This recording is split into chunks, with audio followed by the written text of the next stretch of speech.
What is up, all my beautiful internet friends? Dana Lynn Bailey here, and today's topic is, should I bulk or should I cut?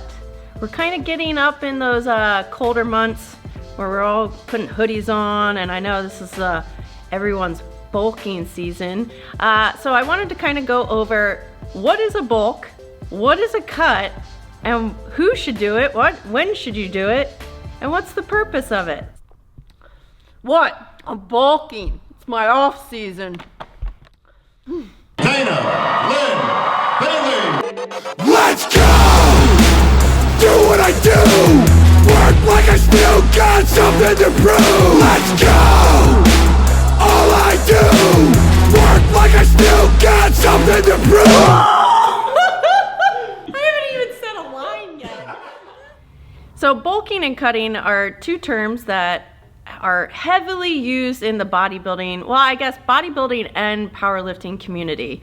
We're going to talk about those terms. I get asked a lot, like from especially beginner newbies to the gym, should I be focusing on just putting on more muscle, or should I be focusing on burning fat? And then I'm also going to talk about a different term that I used.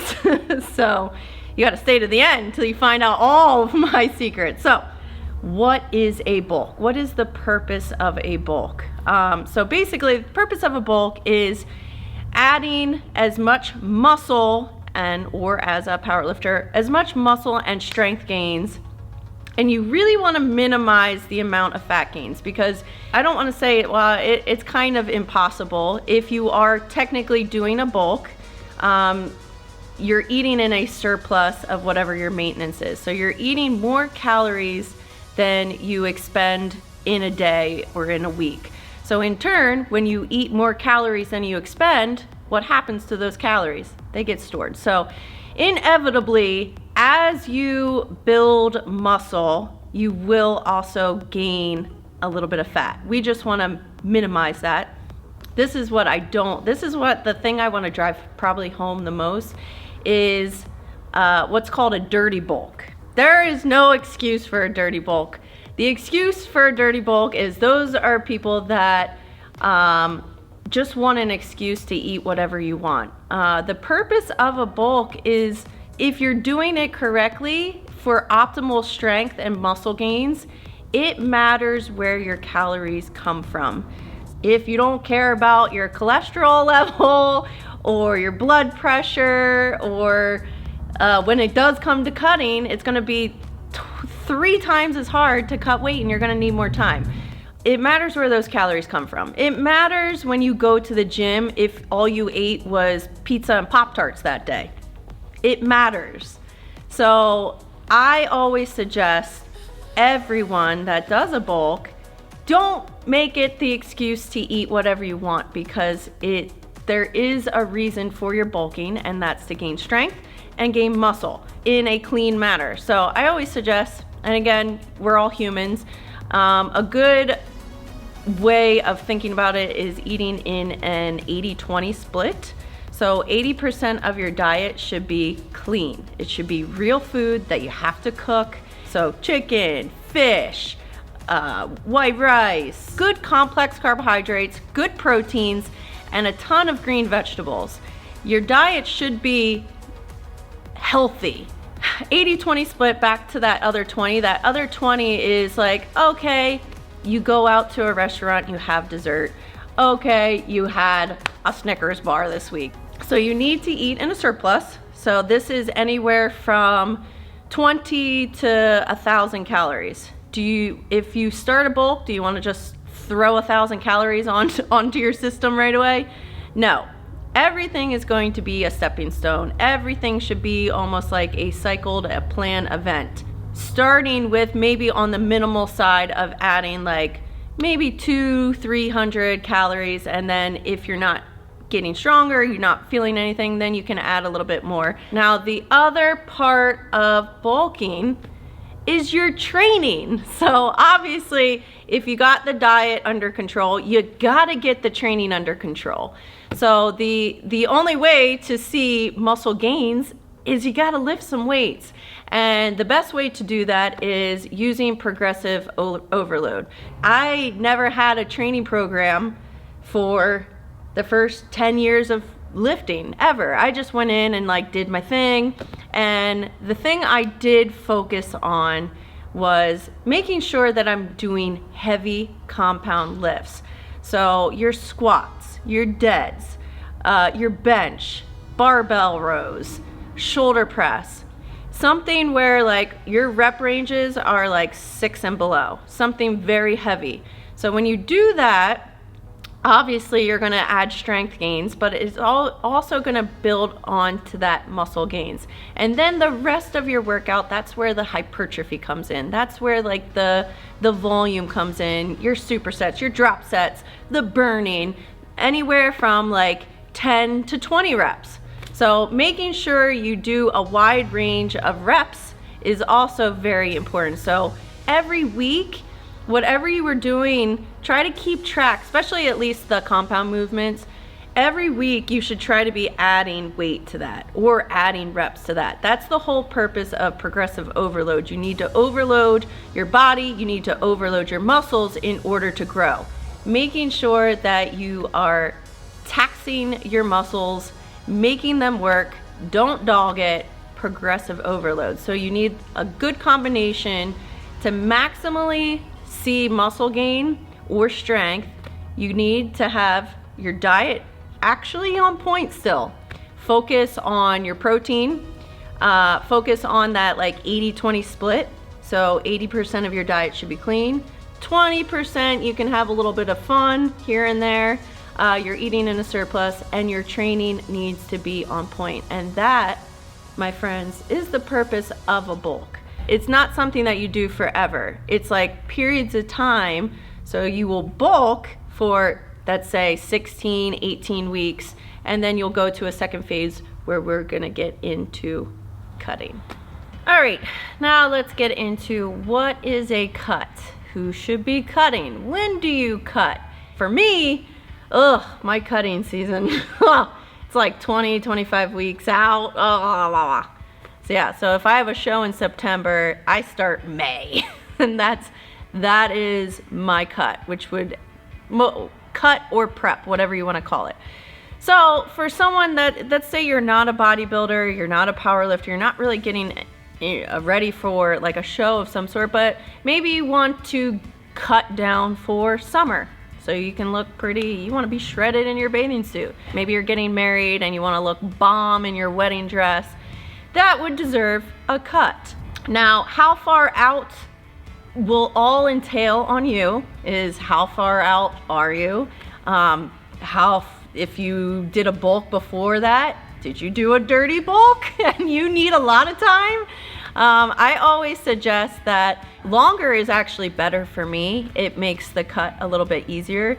As a bodybuilder, as a competitive professional bodybuilder, I would never start, I would start a minimum of at least 16 weeks out.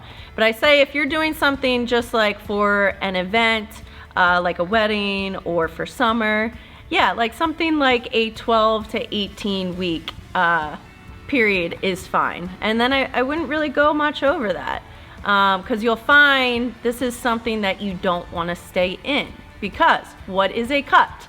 It is exactly the opposite of what a bulk is. So now we are eating in a deficit of our caloric intake. So now we're eating less than we are burning. So in turn, you're going to be dropping fat. So the purpose of a cut is to drop fat. One of the things I want to drive home the most with a cut is how to do a cut safely and how to do it so that, one, you drop fat, but you're not going to lose all that precious muscle that we just worked so hard on.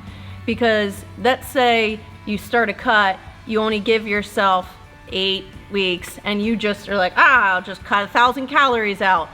No, that's not gonna work. You're gonna drop weight pretty fast, but guess what else you're gonna drop? You're gonna start losing muscle. A rule of thumb is anywhere from like a half a pound to a pound a week is very normal. That is standard. If you're much bigger and you're overweight, maybe more in the obese, that number can go up. Now, I am not a licensed nutritionist. I'm not going to sit here and tell you exactly what you should be eating. And I don't agree when people do that. So I'm just going to give you suggestions on how to do that. But this is something, especially a cut, I think a bulk you could probably do by yourself, just using like MyFitnessPal and logging your food and keeping track of your protein.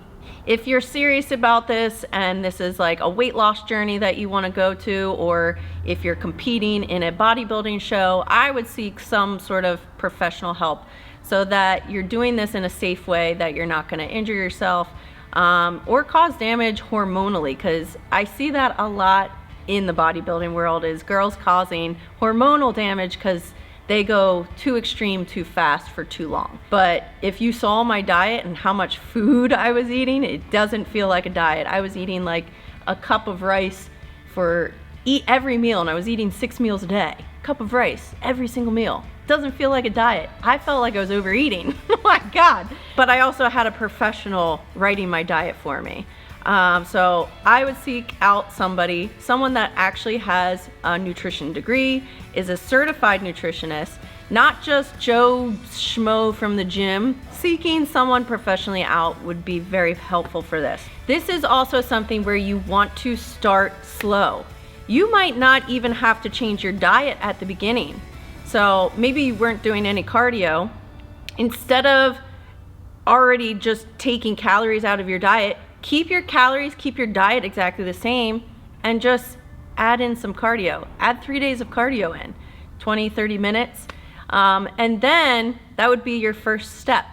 And a good way to keep track of changes, because the scale is good. It's good to know about how much you're weighing, but that's not everything. So taking progress pics, taking measurements, so like measuring your stomach, measuring your thigh, seeing like, and that's also equally important for the bulk. You might drop weight pretty fast and you get all lean, but you're gonna get stagnant, and then you're just gonna go from here. So maybe you were doing your bulking and then you immediately switch to 5 meals of tilapia and asparagus for every meal.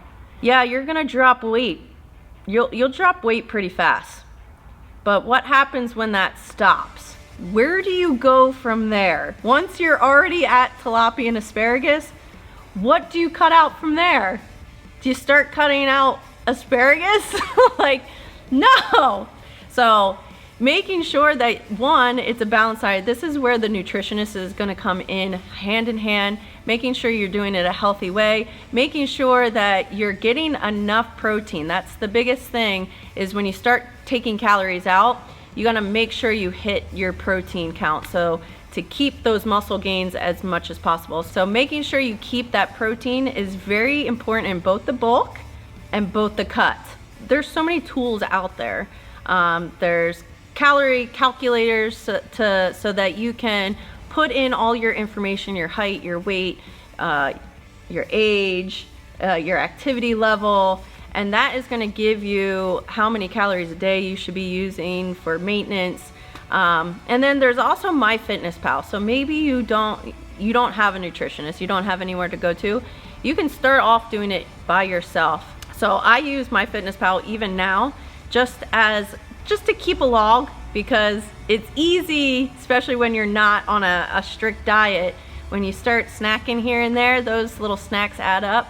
But this is a good way to make sure that you're getting your protein intake and that you're not under eating, especially during a cut. So utilizing those little avenues, if you don't have a nutritionist or someone that's writing your diet for you, you can do a lot of that just using awesome apps. You don't have to use MyFitnessPal. That's just the one I use and that I know.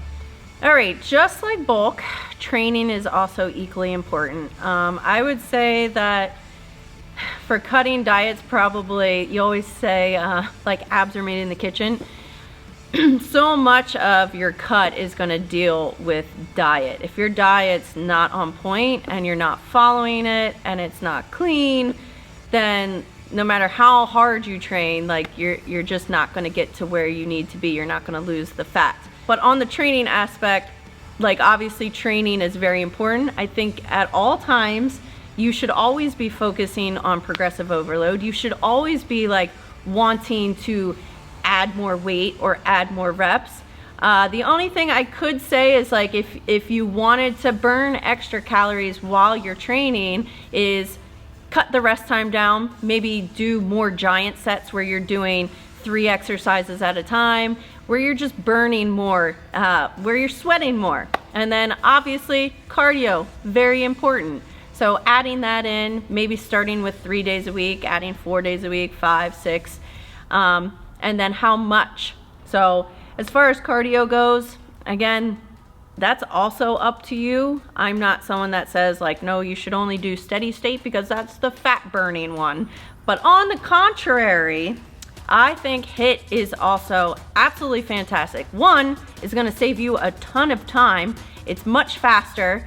So doing little 15 or 20 minute HIIT training where you're going all out, whether it's Tabata style or HIIT style, you're gonna end up and burn more calories throughout the day when you do HIIT. So you might burn more at a period of time when you're doing 40 minutes of steady state, but in the long run, HIIT generally will burn more calories throughout the day. So what it comes down to is, what do you like to do cardio wise? If you like to just go on long walks, do that. If you like to sprint at a track, if you like to do spin class, I think the best option for cardio is just choose the one that you want to do. So let's just do a little recap of what a cut is. So basically a cut is you want to drop some fat with minimal muscle gain. So whether that is for a bodybuilding show, maybe you need to make weight for a powerlifting meet, maybe you want to fit in that wedding dress.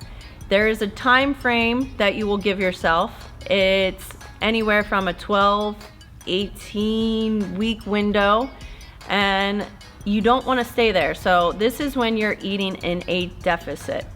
So to make sure that you're maximizing your fat loss but minimizing your muscle loss, which will occur, you want to make sure that you're eating plenty of proteins, making sure that you're doing small steps. Don't just go straight to the tilapia and asparagus, because you're gonna plateau and you're not gonna know where to go from there. So small steps, start with cardio, then start tweaking your diet, start with minimal calories, and then as you need to go, if you need to keep losing, then you will drop the calories or up the cardio, or vice versa, or both. Is that all I had to say? I think so. All right, so we have a guest for the last part that we'd like to talk about, because she just doesn't want to leave, but she's gonna be very good and not lick me in the face. So, are you still a little confused whether you should bulk or cut? Maybe you're not a bodybuilder or a power lifter that has any meet or show coming up, you don't have a specific event, or you're like me, who I never really believed in bulking, and I think this kind of goes out to a lot of girls out there. It's cool to be a guy and be bigger. It's not really cool, and emotionally it doesn't really feel good for a girl to just like, oh, I'm bulking, and you gain weight and you gain fat. So I never really got into the whole bulking thing. I categorize it of what I call like the main gainer. So I was building muscle, but staying exactly the same weight, not gaining fat, not generally losing fat, but I just, oh, are you gonna go away now? Go, get out of here. So on stage for a show, I was like 120 pounds. So then I would go back up to like 130, 135 is generally where I stay in between. And by doing this, I didn't just start eating junk. I didn't start just eating cookies and sugar. Believe me, after a show I did. But I went back to my same eating that I was doing for a show. I just went back to my maintenance level, adding a little bit of calories from what I was dieting down from, added a little bit of calories, and then I stayed there. And I stayed in that like maintenance level. I didn't eat more, I didn't eat less. I just ate the same. and I continually built muscle. I don't think I didn't need to add calories to have more energy to put on more size. Like throughout the years, maybe it's a little bit slower and like you're not gonna see these big variances. But for me, when I was competing, as soon as I went pro, I wanted to look professional at all times. I also care about what I look like, and I don't want to put on a whole lot of weight just to do better at a show. And I always found that, one, I looked better all year round. Two, I was still building muscle. Every show, I looked better and better. The muscles were bigger, or they were denser, or they were harder. Every single show I got better, so I was obviously keeping muscle or putting muscle on. And my prep wasn't as hard. My prep was actually very, very easy. I just don't categorize what I was doing as bulking because I wasn't eating extra. I wasn't ever gaining weight. If I did gain weight, and I would try to keep measurements and take my progress pics and make sure as soon as I looked like I was starting to lose abs, I was like, oh, okay, I need to add more cardio in or tone down on whatever I'm doing eating wise. I guess when it comes down to it, that's that if you're a beginner and you're still unsure, maybe you're not overweight, so you don't really need to cut. You're not underweight, so you don't really need to bulk. You don't have a show coming up, you don't have a meet coming up, you're not getting ready for some sort of event, then I would suggest the Main Gainer. I have seen my body progress, not overloading it with a surplus of calories and also not eating in a deficit. Just eating healthy, real food, and keeping that maintenance level. You're staying at a very consistent level. You always have the same energy every single day, and you're not gonna fluctuate, and you will still put on muscle. So, especially if you're a beginner, because if you're going from not training at all to picking up weights and lifting them, you're gonna put on muscle so fast. I am so jealous. I wish I was still in my first and second year of lifting because it will take me forever to put on a pound of muscle, and you guys are just reaping all those benefits. So if you are a beginner watching this, still unsure of what to do, whether you should bulk or cut, just get in the gym and lift weights. Make sure you're progressively overloading. Make sure you're actually taking your training serious. Don't just go through the motions.